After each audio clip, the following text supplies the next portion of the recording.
গিয়ে এলো চটির হাওয়ায় ভেসে গেল বন্ধু বলো অষ্টকরের লোকসভাতে খেলা হবে আছে ভোটের ফল বিধির বিধান দিদি রবে পুরুলিয়াতেও খেলা হবে পুরুলিয়াতে খেলা হবে এই মানবাজারে খেলা হবে এই হুড়া জুড়ে খেলা হবে এই বুথে বুথে খেলা হবে এই ঘরে ঘরে খেলা হবে তাহলে দুবার তুলে একবার সবাই বলুন। পুরুলিয়া হুড়া ব্লকে তৃণমূল কংগ্রেসের জনগর্জন সভার প্রস্তুতি সভায় উপস্থিত দেবাংশু ভট্টাচার্য। লোকসভা নির্বাচনকে পাখির চোখ করে পুরুলিয়া জেলা হুড়া ব্লকে তৃণমূল কংগ্রেসের জনগর্জন সভার প্রস্তুতি সভায় উপস্থিত হলেন রাজ্য তৃণমূল কংগ্রেসের মুখপাত্র দেবাংশু ভট্টাচার্য। হুড়া ব্লকের লালপুরে শুক্রবার অনুষ্ঠিত হওয়া যে প্রস্তুতি সভায় দেবাংশু ভট্টাচার্য বক্তব্য রাখতে গিয়ে প্রথম থেকেই কেন্দ্রের বিজেপি সরকারকে একাধিক ভাষায় বেঁধেন। তিনি বলেন, এই সরকার গরিব মানুষদের সরকার নয়, এই সরকার আদানি আম্বানিদের সরকার। এই সরকার দেশকে বিক্রি করার চক্রান্ত শুরু করেছে।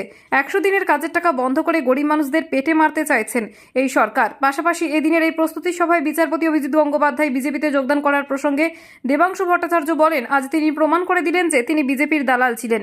তিনি প্রথম থেকেই আদালতের চেয়ারে বসে বিজেপির পক্ষেই কাজ করছিলেন। আমরা মনে করি টাকার বিনিময়ে রায় দেওয়া বা জাজমেন্ট দেওয়া যদি অপরাধ হয়ে থাকে, তাহলে টিকিটের লোভে জাজমেন্ট দেওয়া বা রায় দেওয়াও একইভাবে অপরাধ। এদিনের এই প্রস্তুতি সভায় উপস্থিত ছিলেন রাজ্যের মন্ত্রী সন্ধ্যারানী টুডু ও শ্রীকান্ত মাহাতো। এছাড়া উপস্থিত ছিলেন পুরুলিয়া জেলা পরিষদের সভাধিপতি নিবেদিতা মাহাতো সহ রাজ্য তৃণমূল কংগ্রেসের সম্পাদক স্বপন বেলথরিয়া, পুরুলিয়া জেলা তৃণমূল কংগ্রেসের প্রাক্তন সভাপতি গুরুপদ টুডু ও বিশিষ্ট সমাজসেবী বিশ্বনাথ চক্রবর্তী সহ হুড়া ব্লক তৃণমূল কংগ্রেসের সভাপতি প্রসেনজিৎ মাহাতো সহ অন্যান্যরা। 4 বছর 364 দিন দাম বাড়াবো, তারপরে একদিন দাম কমিয়ে আবার ভোটে জিতে নেবো, ভোটে জিতে আবার 4.5 বছর ধরে লুট করবো। মানুষ বোকা নয়, মানুষ গত 10 বছর ধরে এত দামে গ্যাস কিনেছে, আপনি ভোটের আগে 100 টাকা কমাবেন, সেটা কি মানুষ ভুলে যাবে? মানুষ ঠিক বদলা নেবে। গতকাল এক বিজেপি বিধায়ক তৃণমূলে জয়েন করেছে। বিজেপির অভিযোগ যে তার বিরুদ্ধে থানায় অভিযোগ হয়েছিল এবং চার্জশিট জমা পড়েছে, চার্জশিট থেকে বাঁচতেই তিনি তো যদি তার বিরুদ্ধে অভিযোগ থেকে থাকে, বিজেপির লোকেরা তাকে বহিষ্কার করেননি কেন? বিজেপির লোকেরা তাকে দল থেকে সরাননি কেন? নরেন্দ্র মোদীর প্রস্তুতি মিটিংয়েও তো মুকুটমণি অধিকারী অপেক্ষা করছিলেন, মুকুটমণি অধিকারী ছিলেন, তো তাকে কেন দল থেকে সরাননি?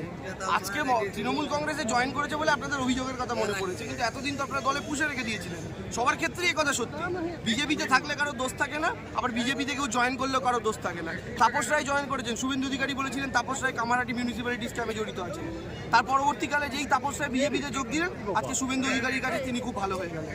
স্বাভাবিক, আমরা প্রত্যেকে দেখতে পাচ্ছি। গতকাল অভিজিৎ গাঙ্গুলি বিজেপিতে যোগদান করেছেন। দেখুন, উনি প্রথম থেকেই আদালতের চেয়ারে বসে ভারতীয় জনতা পার্টির পক্ষেই কাজ করছিলেন।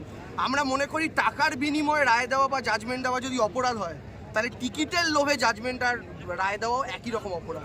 উনি টিকিটের লোভেই কাজগুলো করেছেন এবং রাজনৈতিকভাবে উনি পক্ষপাতদুষ্ট প্রথম থেকে ছিলেন।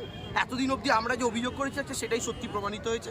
মানুষের জনতার আদালতে তার শিক্ষা হবে। সামনে লোকসভা নির্বাচন, কি আশা রাখছেন আপনারা? আমাদের বিশ্বাস এবার জঙ্গলমহলে আমাদের ফলাফল খুব ভালো হবে।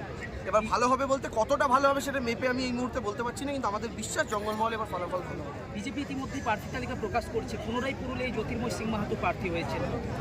বিজেপির কর্মীদের কাছে পছন্দের লোক তো জ্যোতির্ময় মাহাতো, এইটুকু আমার শুধু জিজ্ঞাসা রইল, আর কিচ্ছু না। আর বাদবাকি তো নির্বাচনে তৃণমূল কংগ্রেসের সময় মতো প্রার্থী ঘোষণা করবে। বিজেপির অনেক আগে প্রার্থী ঘোষণা করে দিয়েছে, এবার তারা ভেবেছে অন্তত তৃণমূলের থেকে 10 দিন বেশি পাবো মাঠে ময়দানে। কিন্তু আপনি পরীক্ষার আগে চোখ কালো করে পড়া ছাত্র, আর আমরা সারা বছর পড়াশোনা করা ছাত্র, ফলে পরীক্ষায় কাদের ভালো ফল হবে সেটা তো বোঝাই যাবে আগামী দিনে। ঠিক আছে, না ভোটে জিততে হবে,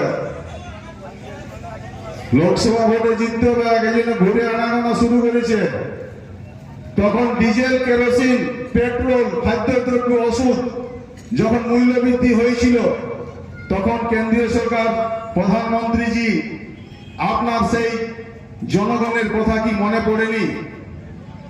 যখন মানুষ অসহায় অবস্থায় পড়েছিল, রাস্তায় যখন বেরোতে পারেনি, তখন আপনার জনগণের কথা মনে পড়েনি। আজকে মনে পড়ছে ভোটে জিততে হবে। ভোটে জিতে আপনি কি করবেন? মানুষ জবাব চাইছে। কেন্দ্রীয় সরকারের ক্যাগ রিপোর্টে 15,00,000 কোটি টাকা দুর্নীতি হয়েছে, সেই দুর্নীতির বিচার চাইছে। এবার বিচার দেবে আমাদের জনগণ, ভারতবর্ষের জনগণ বিচার দেবে যে আপনি কি করেছেন। তাই কেন্দ্রীয় সরকারকে বলি, এই সরকার পুঁজিবাদীদের সরকার, এই সরকার লুটেদের সরকার, এই সরকার ব্যাংক লুট করার সরকার, এই সরকার বেকারত্ব বৃদ্ধির সরকার। আপনাদের কাছে একটাই অনুরোধ, আজকে এই সভাটা ডাকা হয়েছে, এই সভার মেন উদ্দেশ্য হচ্ছে প্রস্তুতি সভা, গর্জন সভা। এই গর্জনটা বলে গেল কে? দেবাংশু ভট্টাচার্য। এখন গর্জন, আমাদের কিন্তু গর্জনটা বলে গেলেন যে ভোটের বাক্সে যেন পড়ে এবং ভোটের রেজাল্টে যেন আমার দিদির কাছে পৌঁছায়। যে গর্জনে সারা দেশ, সারা পশ্চিমবঙ্গ উথাল পাতাল করে আকাশ বাতাস যেন উদ্ধারিত হয়। প্রত্যেকটা মানুষ আপনারা মুখে হাত দিয়ে বলুন যে 2ই মার্চ মমতা ব্যানার্জির সভায়, সেই মমতা ব্যানার্জির সভার ডাকে আমরা সবাই একত্রিত হয়ে আমরা এখান থেকে মিনিমাম 2,500 লোক নিয়ে আমরা যাব।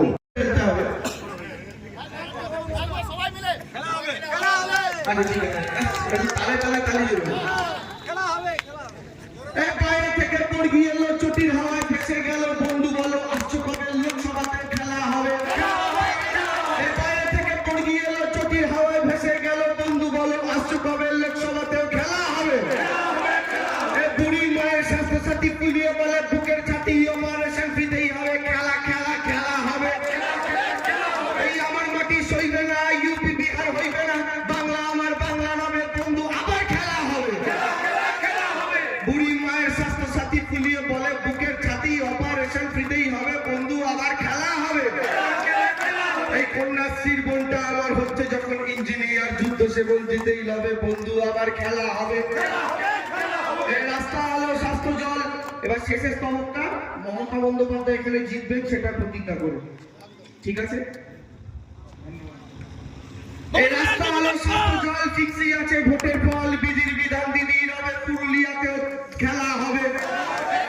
এই পুরুলিয়াতে খেলা হবে, এই মানবাজারে খেলা হবে, এই হুড়া জুড়ে খেলা হবে, এই বুথে বুথে খেলা হবে, এই ঘরে ঘরে খেলা হবে।